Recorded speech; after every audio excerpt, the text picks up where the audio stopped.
नमस्कार, let's mic के एक बिल्कुल नए जानकारियों से भरपूर शो में आपका स्वागत है जिसका नाम है कॉर्पोरेट दुनिया। ये सिर्फ एक प्रोग्राम नहीं है बल्कि एक खिड़की है उस दुनिया की तरफ जहां बिजनेस की चालें, स्टार्टअप्स की उड़ानें, मार्केट की धड़कनें और कंपनियों के भीतर की कहानियां आपको समझाई जाएंगी आसान, रोचक और भरोसेमंद अंदाज में। आइए सबसे पहले नजर डालते हैं कारोबार की दुनिया की आज की खबरों पर। जीएसटी काउंसिल ने 3 सितंबर को अप्रत्यक्ष कर की दरों में ऐतिहासिक सुधार करते हुए 4 की जगह अब सिर्फ 2 जीएसटी स्लैब को मंजूरी दे दी थी। आज से ये बदलाव प्रभावी हो गया है, यानी आज जीएसटी के सिर्फ 2 दरों 5 और 18% ही लागू है। वहीं 12 और 28% के स्लैब को खत्म कर दिया गया है। लग्जरी और स्वास्थ्य को नुकसान पहुंचाने वाले कुछ उत्पादों के लिए एक नया 40% का टैक्स स्लैब भी बनाया गया है। जीएसटी के नए प्रावधानों के मुताबिक अब पनीर, छेना, टेट्रापैक, दूध, रोटी, चपाती, पराठा, खाकरा जैसी आम लोगों से जुड़ी खाद्य वस्तुओं, दुर्लभ बीमारियों और कैंसर की दवाओं पर कोई टैक्स नहीं लगेगा। व्यक्तिगत स्वास्थ्य बीमा और जीवन बीमा पॉलिसियों को भी करों से छूट दे दी गई है। इसकी लंबे अरसे से मांग उठ रही थी। वहीं फास्ट फूड, धनाढ्य वर्ग के उपयोग में आने वाले लग्जरी कारों समेत शराब, तंबाकू जैसी चुनिंदा विलासिता की और जीवन के लिए हानिकारक वस्तुओं के लिए 40% का विशेष टैक्स स्लैब बनाया गया है। सरकार ने रोटी, कपड़ा और मकान के साथ व्यक्तिगत स्वास्थ्य और जीवन बीमा को भी सस्ता कर दिया है। टैक्स स्लैब को 4 से घटाकर 2 करने के साथ दरों में कटौती से सरकार ने दिवाली से पहले हर वर्ग को राहत दी है। जीएसटी परिषद के इन फैसलों से डेली रूटीन के सामान, मेडिसिन्स, इलेक्ट्रॉनिक अप्लायंसेज, कृषि उपकरण, सीमेंट समेत जरूरी उत्पाद सस्ते हो रहे हैं। इससे मांग और बिक्री बढ़ेगी, जिससे टैरिफ संकट के बीच अर्थव्यवस्था की रफ्तार बनी रहेगी। जीएसटी काउंसिल का व्यक्तिगत स्वास्थ्य और जीवन बीमा प्रीमियम पर टैक्स 18% से घटाकर 0 करने का फैसला देश में तेजी से इंश्योरेंस की पहुंच को बढ़ाने में मददगार होगा। इस कदम से न सिर्फ व्यक्तियों और परिवारों के लिए बीमा ज्यादा सस्ता होगा, बल्कि प्रीमियम का बोझ भी 15% तक कम होगा। साथ ही 2047 तक सबको बीमा मुहैया कराने का सरकार का लक्ष्य भी पूरा होगा। इससे पहले कल प्रधानमंत्री नरेंद्र मोदी ने देश को संबोधित करते हुए अगली पीढ़ी के जीएसटी सुधार लागू करने की घोषणा की। इन सुधारों के साथ देश भर में जीएसटी बचत उत्सव की शुरुआत हो रही है। प्रधानमंत्री ने सुधार गरीब, मध्यम वर्ग, किसान, व्यापारी और उद्यमियों को लाभ पहुंचाने की बात कही। 22 सितंबर को सूर्योदय के साथ ही नेक्स्ट जनरेशन जीएसटी रिफॉर्म्स लागू हो जाएंगे। एक तरह से कल से देश में जीएसटी बचत उत्सव शुरू होने जा रहा है। इस जीएसटी बचत उत्सव में आपकी बचत बढ़ेगी और आप अपनी पसंद की चीजों को और ज्यादा आसानी से खरीद पाएंगे।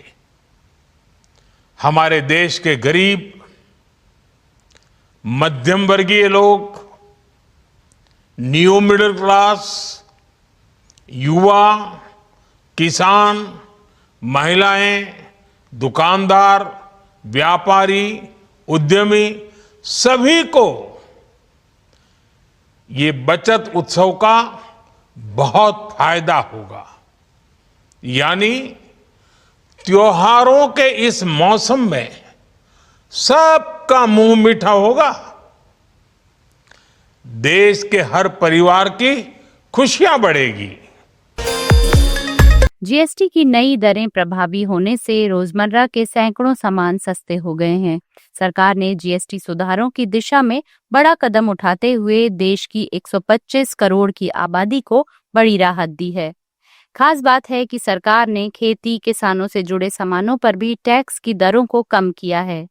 सरकार का कहना है कि जीएसटी की नई दरें कृषि और डेयरी क्षेत्र में एक बड़े बदलाव का प्रतीक हैं।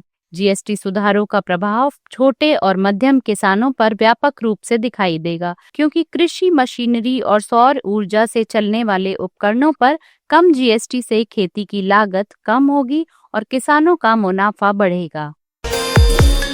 जीएसटी 2.0 के तहत किए गए सुधारों से भी देश में कृषि और डेयरी क्षेत्र को भी बड़ा लाभ मिलने का अनुमान है। इन क्षेत्रों ने जीएसटी कानून के ढांचे में किए गए बदलावों को जमकर सराहा है। इंडस्ट्री से जुड़े लोगों ने प्रमुख कृषि इनपुट और डेयरी उत्पादों पर जीएसटी दरों को कम करने के सरकार के फैसले का स्वागत किया है। इसे बढ़ती इनपुट लागत और मौसम की अनिश्चितताओं से जूझ रहे किसानों के लिए बड़ी राहत कहा। उद्योग जगत के अनुसार जीएसटी परिषद की ओर से खाद, जैविक कीटनाशकों उद्योग जगत के अनुसार जीएसटी परिषद की ओर से खाद, जैव कीटनाशकों, कृषि उपकरणों और डेयरी उत्पादों पर दरों में कटौती के कदम से किसानों की आय में वृद्धि तो होगी ही साथ उपभोक्ताओं को भी पौष्टिक भोजन अधिक किफायती दरों पर उपलब्ध हो सकेगा। डेयरी उत्पादों पर जीएसटी में कटौती से भारत के 8 करोड़ डेयरी किसानों को लाभ होगा। यूएचटी दूध को कर मुक्त किए जाने और कंडेंस दूध, मक्खन, घी, पनीर और चीज जैसे उत्पादों पर कर 12% से घटाकर 5% कर दिए जाने से इन सुधारों से ग्रामीण आय में वृद्धि होने और चारा और पशु देखभाल में अधिक निवेश को प्रोत्साहन मिलने की उम्मीद है। कृषि मंत्री शिवराज सिंह ने कहा कि कृषि यंत्रों पर जीएसटी की दरों को 18% से घटाकर 5% कर दिया गया है। इसका लाभ सीधे किसानों को मिले, इसके लिए कृषि क्षेत्र में मशीन निर्माताओं के संघों के प्रतिनिधियों के साथ बैठक कर उनको निर्देश दिए गए हैं। मित्रों, सबसे पहले तो मैं प्रधानमंत्री जी को धन्यवाद देता हूं। कृषि यंत्रों पर भी जीएसटी की दरें जो पहले 18 और 12% थी, अब घटा के 5% कर दी गई है और ये घटी हुई दरें 22 सितंबर से लागू हो जाएगी। इसका लाभ सीधा किसान को मिलेगा। हमारा संकल्प है किसान की आमदनी बढ़ाना और उसके लिए जरूरी है उत्पादन बढ़ाना, उत्पादन की लागत घटाना और मैकेनाइजेशन दोनों में जरूरी है। उत्पादन बढ़ाने के लिए भी मशीनें जरूरी है, ट्रैक्टर हो, हार्वेस्टर हो, थ्रेसर हो, पावर टिलर हो, छोटी मशीनें हो, ये जरूरी है और इससे लागत भी घटती है। लेकिन ये घटी हुई जीएसटी की दरों का लाभ सीधे किसान तक पहुंचे, इसलिए आज मैंने एक बैठक बुलाई थी जो 4 प्रमुख संघ हैं इनके मशीन निर्माताओं के, उनमें ट्रैक्टर और मशीनीकरण association TMA, Akhil Bharatiya combine निर्माता संघ एआईसीएमए, कृषि मशीनरी निर्माता संघ आमा और power tiller association of India. इन चारों के प्रतिनिधि फिजिकली और कई वर्चुअली आज बैठक में हमसे जुड़े थे और मैंने यही आग्रह किया कि 22 सितंबर से जीएसटी की घटी हुई दरों का लाभ सीधे किसान को मिलना चाहिए।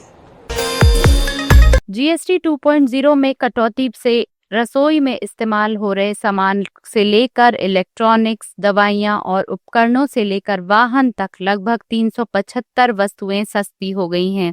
जीएसटी कटौती से घी, पनीर, मक्खन, नमकीन, केचप, जैम, सूखे मेवे, कॉफी और आइसक्रीम जैसी आम इस्तेमाल में की जाने वाली चीजें और साथ ही TV, air conditioner, washing machine जैसे महंगे उत्पाद भी सस्ते हो गए हैं। जीएसटी के 4, 5, 12, 18 और 28% के स्लैब को संशोधित कर अब केवल 5 और 18% कर दिया है। तीसरा स्लैब 40% है।